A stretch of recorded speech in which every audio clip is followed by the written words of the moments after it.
Good morning, good evening, and good afternoon, wherever you are in the world. And welcome to the infinite way where spirituality meets humanity. I am Dr. Enolia, and I will be your host. And we are so excited to have Jennifer K. Hill here with us, who is a dynamic entrepreneur, an evolutionary leader, author, speaker, and a recognized figure in the media landscape. With two books and acclaimed white papers in her name, Jennifer has established herself as a thought leader in the realms of business and personal development. She recently received a Lifetime Achievement Award for the Visioneers. By the age of 38, Jennifer has successfully built and sold her first company in the legal recruiting space to a subsidiary of Marcum LLP, subsequently serving as the president of their California division. Her expertise and insights have been showcased through her popular podcasts regarding consciousness, where she has engaged in conversations with global leaders such as Dr. Deepak Chopra, Dr. Rollin McCraty, Dr. Bruce Lipton, and Dr. John Martini, and so many others. Jennifer has also been at the helm of major events, including moderating a 2020 discussion on UCI with Dean Bill Maurer, Professor Don Hoffman, and Dr. Deepak Chopra. Additionally, she has hosted the Global Coherence Initiative's largest event of the year, which brought together over 600 participants from around the world, featuring thought leaders like Brett Braden and Howard Martin. Beyond her professional endeavors, Jennifer is passionate about giving back to the community, having built two schools in developing countries. So we welcome you here to The Infinite Way, Jennifer Hill. Hi. Hello, Dr. Anelia. It's such a pleasure to be here with you and your audience. Thank you for having me. It's such a wonderful pleasure to have you here, and I'm excited to get started speaking with you. There's a plethora of things that I want to ask you. So let's just start off with Jennifer. When I met you, such a beautiful light being, above all of the accomplishments that you've done, there's this beautiful spiritual aspect, and that's where I want to start. Share with us where and when and how that embracement of spirit became so deep in your life and like reached that precipice where you knew that there was something different. Thank you so much, Dr. Anelia. It's fascinating to ask, when did I know there was something different? There are two different answers to this question. The first part is I always knew that I was different and I just didn't know how to fit in. It was very challenging for me as a young woman and as a little girl. I would do everything I could. On the one hand, I have this highly social side of myself that loves to engage and travel and have adventures and connect with people in new and meaningful ways.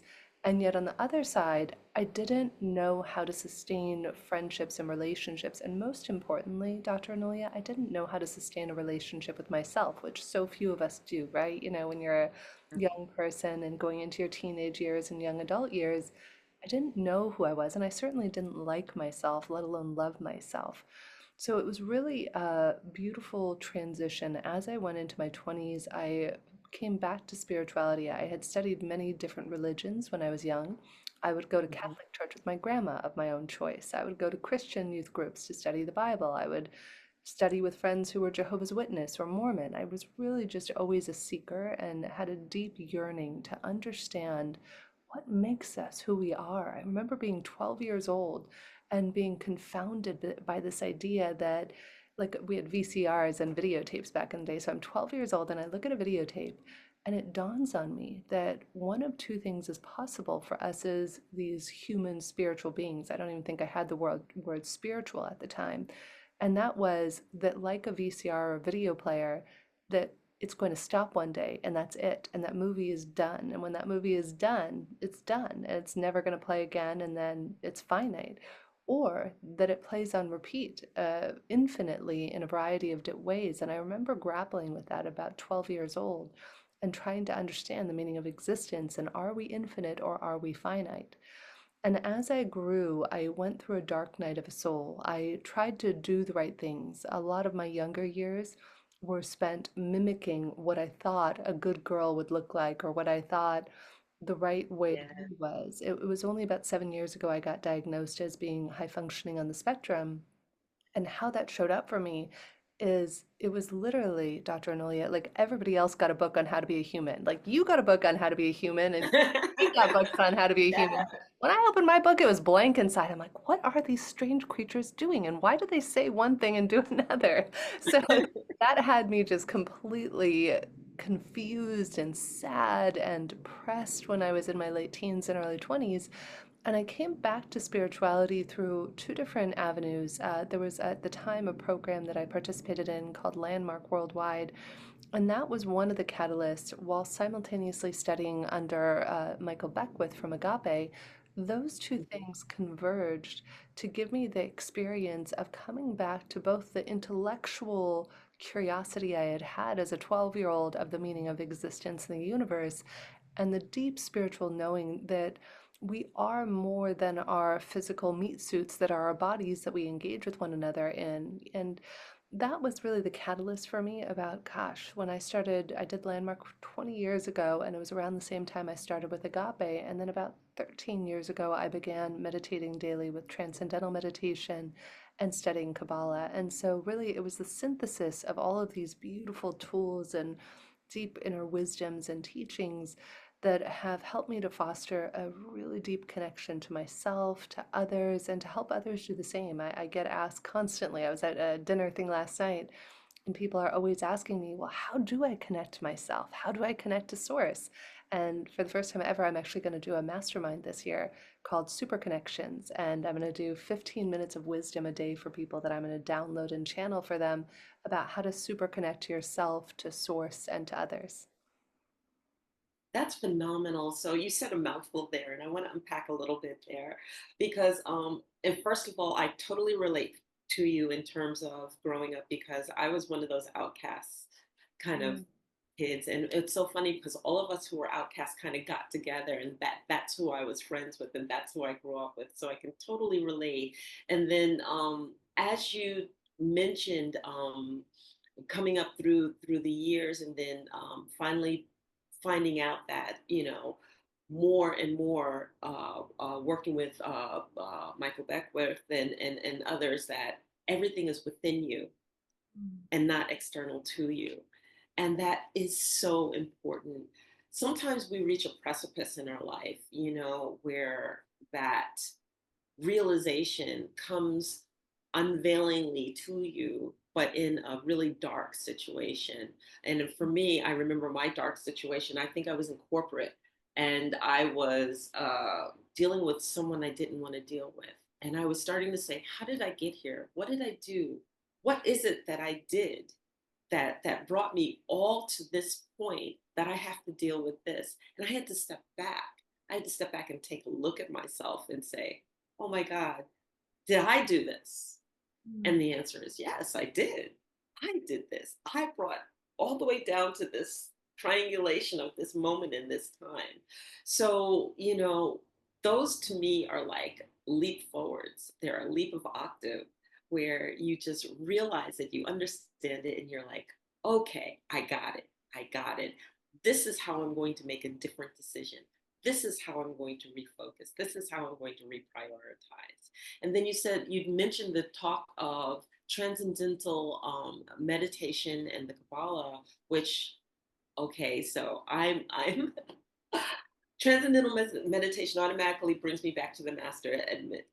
It was it Edmund Husserl or Edward Husserl, I Okay. believe, who did a focus on transcendental meditation. But some of the masters who bring forward transcendental meditation, the Kabbalah, I'm studying gematria. I'm still on the precipice, like the very, very beginnings of it. But that beautiful mysticism, that unveiling of really, really truly going inward, is like a huge foundation to stand on. It really, really is. Talk to us a little bit more about how that impacted your life and when that was introduced. It was very serendipitous. I always like to tell people that the universe, source, whatever you want to call it, your higher self is knocking at our door. And the only question is, are we listening? Or does it take some really Mm, jarring life experience to help us answer whatever that door is? And when the door of Kabbalah came knocking, it was unequivocally clear for me. I had two different friends who did not know each other, who both ran law firms, which was the old industry I was in, who, unbeknownst to one another, invited me to the same Kabbalah 1 class happening in the same week without knowing each other. And I was like, okay, if there was ever a sign, this was it. And that's how I literally, the first time I started studying, it was at somebody's house in Santa Monica, and Allison Soror was my first teacher. And then I went on to study with many other teachers there, and David Guillaume, who's now a prolific teacher and was one of my teachers and mentors for many years. It's changed my life, really. The wisdom for Kabbalah, I often say follow. If you run a deep dive in Kabbalah, I highly recommend checking out David's podcast, the David Guillaume podcast. Never miss an okay. episode of that. It's deep wisdom. And, when you start to study Kabbalah, it's Anolia, I say to people, it's like how to win at the game of life. We've all played a board game before, or a video game, right? And if you're going to play Sorry or Monopoly or I don't know, I'm trying to think of a video game, Super Mario Brothers, you need to read the rule book to know how to win. You can't win at Monopoly or at Super Mario Brothers unless you know AABB gets the coins and kills the bad guy, right? And what Right. I love about the wisdom of Kabbalah, it's like the rule book for how to win at life that nobody ever gave us. And so once you pull back the layers of it, it becomes magical. I was at this dinner thing, and somebody was lamenting to me a very frustrating experience they had dealing with a customer service person. Like, imagine you buy something, you have a 30-day guarantee that you can return it, and he goes to return, the guy says, no.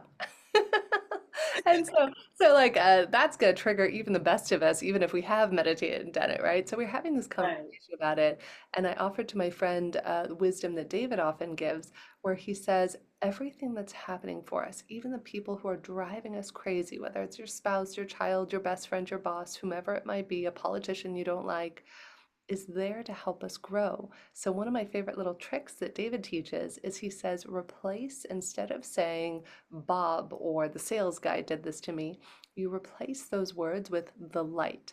The light wouldn't accept my return. The light told me no. The light was fighting with me. Uh-huh. And when I we love shift our consciousness to that, then all of a sudden we see that everything is always happening for us and that we're just in resistance of it. In fact, I'll leave you with one more thing Kabbalistically. That's one of my favorite ways to describe it is in Kabbalah, they say there was endless light. Like all there was, Dr. Anolia, was light. And we were the yeah. vessels that received the light, and the universe gave the light. And that's all we did is receive. Until one day we pushed back and we said, I want to be like the light and I want to give as well as receive. And that's the moment we shattered into these billions of little sparks of light that are now humanity's souls. Well, in order to play this game of giving and receiving, and it really is a game, the Kabbalists say it's kind of like if you were playing a game of soccer and you had a net to hit a ball into. If you're just sitting Mhm. there, Dr. Anelia, all day long and kicking a ball in a net and there's no goalie, you don't have a game. Like that would we would all Right. agree there's no game. So what do we Right. do? Because we wanted to have this experience of giving and receiving, of earning light and being like the light, then we chose to put a goalie in there, and that goalie is our ego. It's our negativity, it's our dark side, it's our people who trigger us in life. But we put the goalie there so we could have the experience of playing a game. I love that. I love that. Beautiful, beautiful wisdom. And understanding that that is the foundation of how you grew as an entrepreneur and all of the various things that you did. Talk to us a little bit about what you brought to bear for your first company. Well, remember how I said there was the book that I got that was blank inside on how to be a human? That Yes. to me being a recovering jerk for the first like 20, 30 years of my life. And that will one day be the title of either a memoir or business book I'm going to write called The Recovering Jerk or Recovering Blank Hole. I'll leave it up to you to imagine that. And I didn't know, Dr. Anili, I didn't know how to manage myself. I didn't know how to manage other people. So when I opened my first company, it was by accident. I had never taken a business class in my life. My undergrad was in psychology. So fast forward, I Okay. start building this company, and then people start asking to come work with me because I'd been very successful in my first company. And I didn't know how to lead people. I didn't know how to manage. So it was trial by fire. And then actually one of my employees was the one who introduced me to transcendental meditation. And when I started to realize that there was a cost and impact on how I interacted with people, how I spoke to people, I used to be very condescending and demeaning. Most importantly, I was that way to myself, so that's how I showed up for other people. And then as I learned how to communicate more effectively, Julian Adler, my now co-founder of OptiMatch App, our current software we built for matching people, Julian was the business coach who helped me sell the last company. And when Julian and I started working together, Dr. Anelia, like 12, 15 years ago, something like that, Julian literally read all of my emails, the important ones, for a whole year. And he'd be like, Jen, why don't we soften your language on this? Because again, being autistic, I never understood you had to add pleasantries. I would literally send an email, why are you guys doing it this way? This is stupid. This is wrong. And I didn't realize Uh-huh. nowadays I'll be like, hi, how are you? I'll literally write the email and then I'll go back and add pleasantries. Hi, how are you? I hope you are having a nice day. I need your help with this.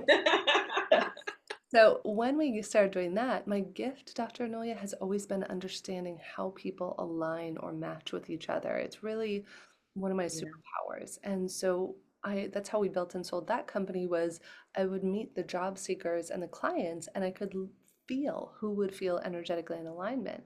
So after we sold that company, Julian said to me, Jen, why don't we create an algorithm that mirrors your intuition for matching people? I said, what? I'm not from technology. I said, is that even possible? And of course, Julian comes from behavioral sciences and is a software engineer. And he said, of Yeah. course, let's do it. So that's how we wound up developing what we do now, which is App. Anybody can try it. It's App/survey. And we now service clients around the world. We work with communities, outsourcing companies, corporations that want us to come in and do consulting for their leadership teams to understand dynamics of how people match. And our goal is to create greater, more aligned communication between all human beings. I love this. I love this. And I'm sitting here thinking, having grown up in corporate, right? So I was that person too that you just talked about. Oh my gosh, if I really thought about how I was in corporate, arrogant, go after you, say what I have to say, get what I needed to get. Really, really didn't. And the precipice for me was that at a certain point, because there was this longing in the heart of me wanting to know who I was, where did I come from, and everything else, because we all know African Americans' history coming in through America. So, while I was doing that, that triggered something in me. That really triggered, do I like how I was living? Do I like who I was as a person? And when I really looked in the mirror, I didn't like who I was. I Mm. didn't like who I saw. I wasn't happy with it. And one of the things we absolutely know is that we must love self. Mm. Where was that self love in me? And so for me, that brought me into an indigenous path. And I met my first indigenous grandmother elder, and she showed me a whole nother way to live. And it was something that I embraced, and I eventually left corporate. But how do we share what this is when you reach that precipice, and then that something from spirit comes flooding in to those who are still caught up in that corporate mindset of, you know what, I'm going to get mine. It's my territory. I'm going to take what I need. I feel entitled to it, and I don't care who I hurt, step on, demean, belittle as I do it. There's a whole realm, and I know that personal development is one of your strong points, one of your fortes in terms of looking at people. So, what would you share as a message to those who are like they don't get it yet? There's something there, and they know that something's there, but they're not quite sure what it is that's missing. In Kabbalah, Dr. Anulia, they talk about time being equivalent to mercy. And I could get into some stuff Don Hoffman's been doing about the science of consciousness, Mm-hmm. and that space and time, as quantum physics tells us, is actually not fundamental, and they just haven't found something to replace it. So why do we have time? Well, according to the Kabbalists, there's a time that's given to us to amend our behavior. Say you're a jerk to somebody and you're really mean and awful to them. Yeah. Time is given to us to amend our behavior, to reflect on and go, oh gosh, I think I really caused that person pain. I should apologize. I should make amends, etc. So that's why we're given the gift of time. The more, according to the Kabbalists, the more spiritual we become, the less time you have between action and reaction, cause and effect. So, for example, for me nowadays, if I'm a jerk to somebody, if I'm unkind, if I lose my temper, which doesn't happen often, but I'm still human. It happens, right? You don't ever get perfect. Right. You just have quicker ability to shift your interaction and behavior with people. If I'm ever a jerk to somebody, I will literally stub my toe, fall, lose money. Like it is almost immediate for me. And to answer your question of how can we support people who might be maybe on the precipice of beginning to understand that there's a cause and impact, a cost and impact to their actions, I have good and bad news. The good news is they're about to go through that same experience I went through, where even though the Kabbalists say it takes more time right now because we just moved into this age of Aquarius and because of what's happening, things are going to be sped up. We've already seen it starting to happen over the last year or so, Yeah. where if we're unkind to people, if we're rude, if we're jealous, whatever have you, think of anything you want. It's almost like a tripwire was the image as you were sharing that with me. I'm shown sometimes visions and images. Is I was shown that those of us who used to be given, say, weeks, months, years to amend our behavior, because of this new time we're going into, it's going to be like somebody pulls a tripwire and you're going to fall flat on your face. And so it's Mhm. going to be our choice to realize that there's a causality there between our own behavior and the fact that this is happening. Like, for example, when something happens, instead of saying, this is unfair, why is this happening? Every morning I ask myself, like, let's say somebody out there you're listening and you just had somebody betray you. Somebody did something, they Yeah. lied, they cheated, they did something that was irreconcilable, right? It's very easy. The old paradigm and the old model we all came from for the last several hundred, several thousand years is blame. It's like, oh, wrong, top down, right? However, Right. if we want to evolve and not go through the pain and not have the pain be prolonged, the invitation I give to you is to ask out loud, ask in meditation, journal about it, whatever it looks like for yourself. Ask, why is this showing up in my life? How is this serving me? I was just doing that in the last 24 hours. There was something I got triggered by, and I painted about it, I journaled about it, I reflected, I meditated about it. And instead of saying, oh, screw you, now you have to give yourself permission to feel the emotion. It does us no good to become these robots who feel nothing. Otherwise, we're no different than AI or, than a machine. So Exactly. Yeah. feel the anger, feel it and go, oh gosh, yeah, I'm feeling really angry. But the difference is, do you get your anger on other people? It was actually Alison Armstrong who taught me this years ago. She said, we have every right, Dr. Anolia, to feel sad, angry, happy, ecstatic, whatever it is. The choice is, are we giving other people the choice of whether or not we're getting it on them? Are we dumping on them? Like, say somebody betrays us, and then we call and we rip them a new a-hole and we say, you're a jerk, you deserve to burn in hell, blah, blah, blah. That would be an example of getting your experience all over somebody else, justified or not. On the flip Right. side, if instead you went internally and you were like, huh, okay, I'm really angry right now. I choose to be angry. A lot of leading science tells us it just takes about 90 seconds to really feel and process an emotion and let it move through our body. So, say you're like, oh, I feel so angry. I choose to feel angry. I am angry. I'm processing that. And then you go into inquiry after that. And that's, I think, the evolution that we're seeing for humanity, Dr. Nolia, is that choice, choosing to be angry, choosing to shift our perspective rather than sitting in victim consciousness, blame consciousness. We're moving into a field of cooperation. I wrote an article about this recently for the Evolutionary Leaders group and posted it on, I think it was Facebook and LinkedIn, about what 2025 holds for us. A lion doesn't go out and kill an entire herd of antelope. A lion kills one antelope to feed its family, to feed its pride. There are many ways that we've been desiring to receive for the self alone, to use a Kabbalistic term, me, mine, mine. In order to get through this next period and to survive as a species, we need to learn to cooperate and only eat one antelope instead of the whole herd, right? So I think that's what we're moving towards. Does that answer your question? It does, it does. And then I'm going to shift gears on you in terms of leadership, you Yes. know? So now here it is, your experience, you have a foundation of Kabbalah and you have your transcendental meditation and you have your businesses. How has your leadership shifted? And how does the holding of space within your companies or within the workers that you deal with shifted from prior to really embracing that? Mm. It's a really great question, and it's the focus of all the work I do at OptiMatch and in the world on the speaking. I do a lot of talks called Cracking the Code of Human Connection, and really that is at the crux of everything I talk about. It's about learning to speak to people in a way that they can hear you rather than in the way you want to speak to them. So we were talking last night about it over dinner. In OptiMatch, we call it lychee, apple, mango, pear, lamp. Lychees are motivated by achievement, apples are motivated by information, mangoes are motivated by fun, pears are motivated by other people's needs. Again, you can go to om.app/survey and find out what your type is. And imagine that you and I, Dr. Nilly, are talking, and I'm a high apple. I'm very motivated by information, and you're a high mango, and you're very motivated by fun.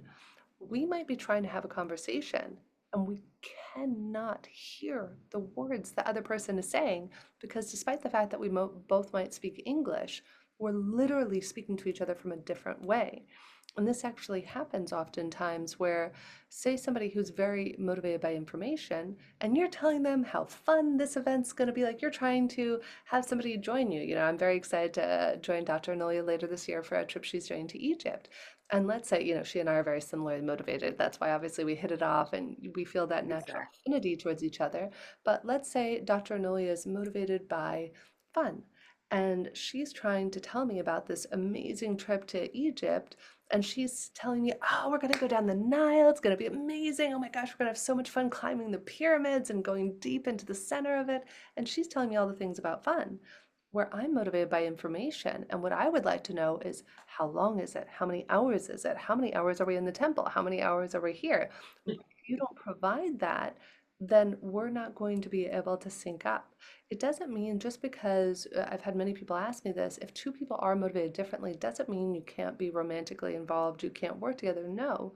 What it does mean is that if you learn to speak the other person's language, you're going to have many more opportunities for connection, for synergy, for syncing up, as opposed to what I call, Dr. Anolia, an accidental adversarial relationship. Most of us spend our whole lives in familial, romantic, personal, and professional accidental adversarial relationships that cause us and others pain. That's true. Very, very much true. So, as a leader, how do you feel or how do you perceive our leadership as it is today? You know, quite a few leaders are embracing and grasping onto spirituality and like meaning that they're doing their work.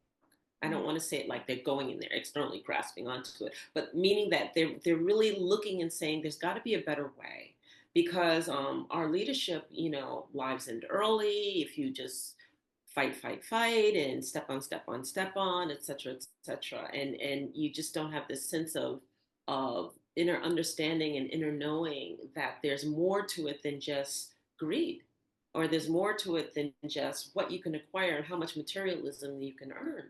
So as they discover this, the leadership shifts.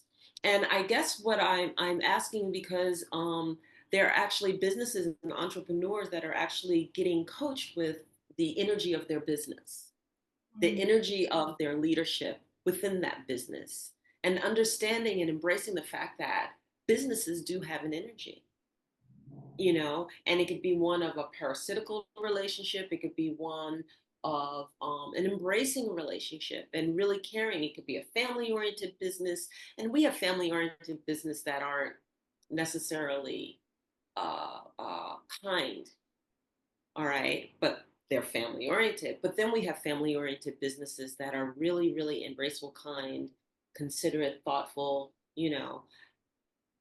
How do you work with and perceive the personal development of our leadership in the standing today?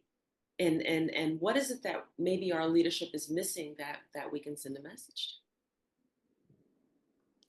In terms of leadership, Dr. Nolia, what I've found is whoever is at the top of any organization has a trickle down effect. I first saw this in recruiting for law firms and corporations for 15, 20 years.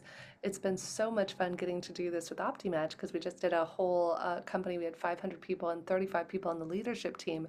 It was wild, Dr. Anolia, to see that of all the C-suite, the managers and directors, everybody was similar, except for three or four outliers, was similarly motivated to the CEO.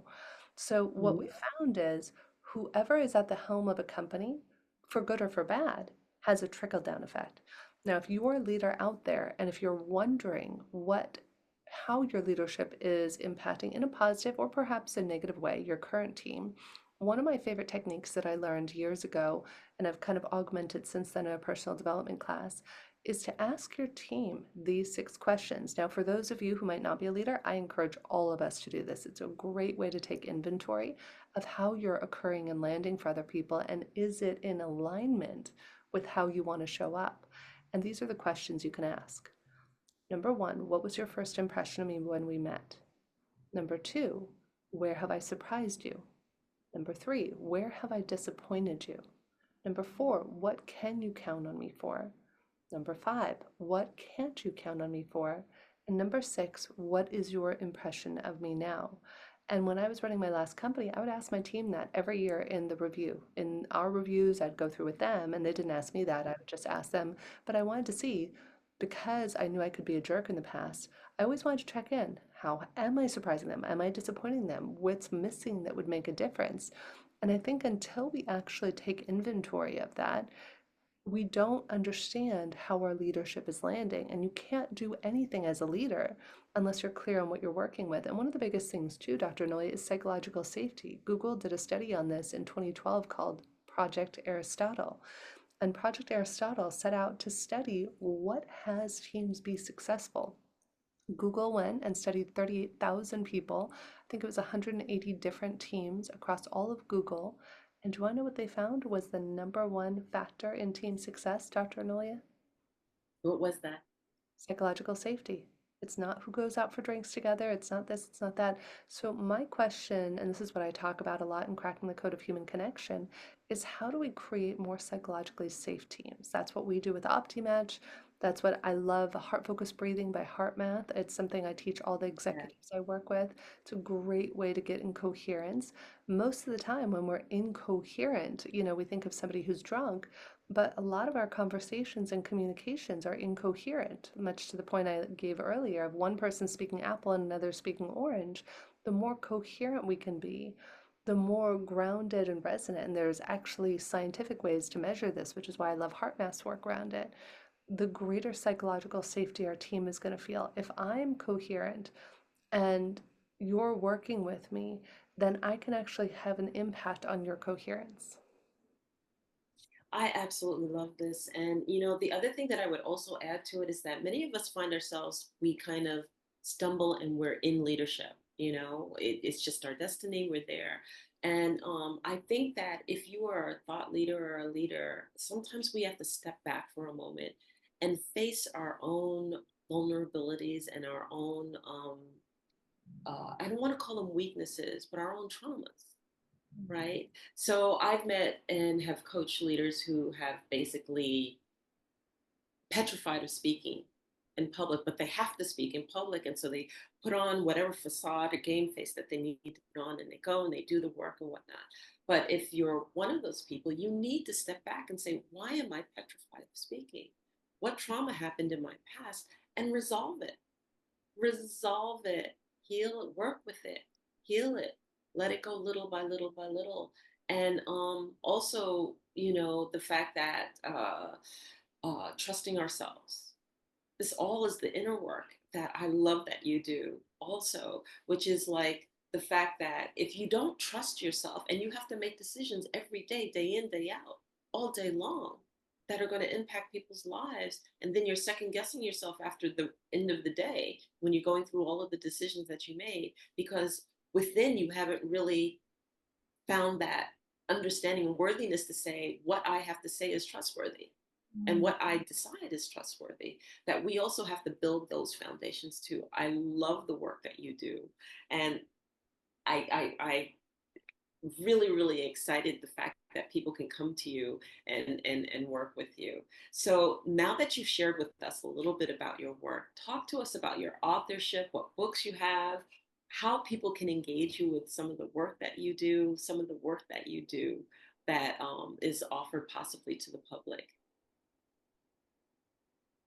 Yeah, thank you so much, Dr. Anelia. So I wrote a couple books. One was on job hunting, and I think it was 2012. It came out called Get Yourself the Job. It was around the recruiting field, kind of bringing consciousness to the recruitment process. It accidentally wound up on Conan O'Brien and got like 1.3 million views. So that was like a really wonderful, surprising thing that happened around that. The next one I wrote was called 101 Spiritual Tools for Uncertain Times. Book one is out. I still have book two in the queues.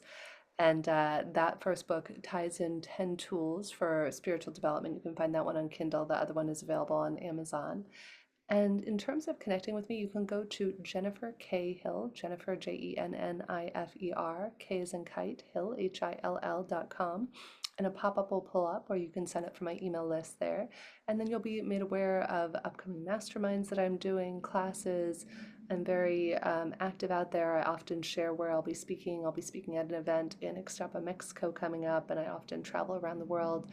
You can also find all of the podcasts I've done, a lot of shows and different things, the shows with Deepak and many others on my YouTube channel at Jennifer K. Hill. And again, if you want to try the survey, if you want to find out how are you motivated, I encourage you. It's free. You and your friends can do it, and you can say, "Oh, I'm an apple. You're a mango. How do we better communicate?" We even offer complimentary questions in the free report you get of how to further develop your own consciousness. So om.app/survey, and look forward to connecting with any of you who want to connect further. Tell us a little bit more about your mastermind. I'm really excited to hear about it, knowing that all of the different tools that you bring to bear. Share with us. Yeah, so it was a lot of fun. I've done a lot of masterminds, one in collaboration with my friend Arthur around vocal work, and then last year I did one called Miracle Making, where we had 7 people in a mastermind for a year, and they had magical results. One guy raised $2 million for his charity supporting children who were sexually abused. Another woman wrote a best-selling book. So this year I was called to create one called Super Connections, and that one is going to be meeting with me twice a month with our group. It'll be a small group where we're going to have one of the classes is teaching tools for deep connection to self, source, and others. Then the other call will be sharings, learnings, experiences, any questions people want to bring to the table. And then additionally, there's going to be the 15 minutes of wisdom that will be downloaded every day and sent to you that I will be channeling for anybody who's a part of the mastermind of wisdom. And for those who don't want to participate in the full mastermind, then that people can just get the 15 minutes of wisdom download. So that'll be $88 a month. I'm about to put that up on the website. If you join the email list on jenniferkhill.com, you'll be able to find out when that's being launched. It'll be launched probably February 1st. I'm just working with my podcast producer to get that live. And even if you don't want to join either, Super Connections podcast will soon be out, and that will be airing. I think we're going to have it air the every Thursday, if I'm not mistaken. I have to check with our producer, and Mhm. that will be one that's open to the public. So you'll get 15 minutes of that wisdom 4 times a month, complimentary for anybody interested. And I love the fact that your title is Evolutionary Leader. What is an evolutionary leader? Well, that was a group that Deepak Chopra and Barbara Marx Hubbard started about 10 or 15 years ago. Like Bruce Lipton, Michael Beckwith, Greg Braden, Yeah. Deepak, and many others are a part of it. And I was so honored when I was invited to be a part of the group. It means that we're leading the world in a new and innovative way. A lot of us are thought leaders, authors, scientists, speakers, and we come together. The big one that I work with in that group is called the Unitive Narrative. I think it's unitivnarrative.org, or if you Google Unitive Narrative, you'll find it. About 60 authors came together to write a paper on what would it look like if we created new systems, governments, medicine, education, anything you can imagine based on cooperation rather than competition. So we actually have certain countries that are looking at adopting the unitive narrative as a cornerstone and foundation for how we build the new future. I think I'm going to Iceland in May for a conference around that. And yeah, it's just about how do we evolve our leadership. Oh, that's so funny. And I'm holding a retreat in Iceland in October at the end of October. It's Nice. so funny we overlap on the locations that we go.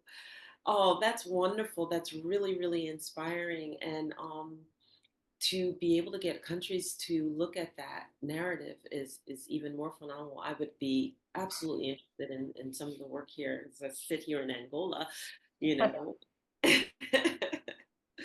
So, wow, is there anything else that you would like to share? Was there a little tidbit that you would like to leave our audience with? Hmm. What I just heard is be compassionate to yourself as you go through this process. Today, this morning, actually, I was reading. I can share with you the story. It's one of my favorites. My husband and I scan an ancient spiritual text called the Zohar often Hmm. every morning, and there's one of my favorite stories in the Zohar. Let's see here. I just pulled it up this morning. So this is a story from Zohar number 6 called Miketz, and it just brings me to tears every time. Rabbi Abba sat at the gate of the city of Lod.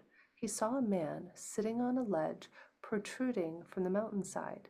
He was weary from the road, so he sat down and slept. While he was sleeping, he saw a snake coming toward him. A reptile emerged and killed the snake. When the man woke, he saw the dead snake. He stood up, and the ledge which had been torn away from the mountain fell to the valley below. Thus he was saved, for had he risen a moment later, he would have fallen together with the ledge into the valley and been killed.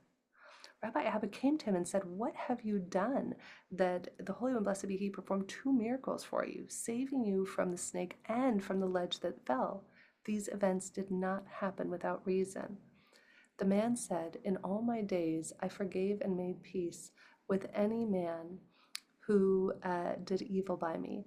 If I could not make peace with him, I did not sleep on my bed before forgiving him and all those who grieved me. Thus, I did not harbor hatred all that day for the harm he did me. Moreover, from that day on, I tried to do kindness by them." And that would be my recommendation is from a spiritual standpoint, no matter what happens in our life, no matter if we're the one doing the wrong or if somebody else has done the wrong to us, what would it take for us to cultivate compassion and forgiveness for ourselves and others so that we too can embrace all the miracles that are waiting for us on the other side of that? Beautifully stated and a beautiful story. Wow. Thank you so much. This is Jennifer Cahill. Thank you for coming on The Infinite Way. Thank you for sharing your beautiful light. Thank you for sharing your insight. It has been absolutely wonderful. And we want to reserve the right to bring you back anytime you want. Thank you, Dr. Anelia. It's such a joy to be with you and your audience. And please, if anybody wants, let me know if I can ever be of service. You can find my information on the sites or connect with me on LinkedIn or follow me on Facebook or YouTube. And I just am here to be of service. And please feel free to reach out if you have any burning wisdom question. I'm always here to be of service, and I'm constantly being inspired by conversations like these to write new articles and things just to be of service. Every day I say, "Universe, please put me where you need me most and let me be of service to whoever I come in contact with." And that I can vouch for, absolutely. So, all of your information will be in the description box for this particular podcast. And again, we want to thank you for being here. Mm. Thank you, Dr. Anelia. Wishing you and your listeners an incredible, miraculous year ahead, filled with wisdom, soul, and joy. And you've just heard from Jennifer Cahill. And if you like this episode, please like us. And if you really know that this is going to help somebody, please do share, share, share, and subscribe to us, please. So, this has been another episode of The Infinite Way, where spirituality meets humanity. We hope you enjoyed the show. Take care for now. Bye bye.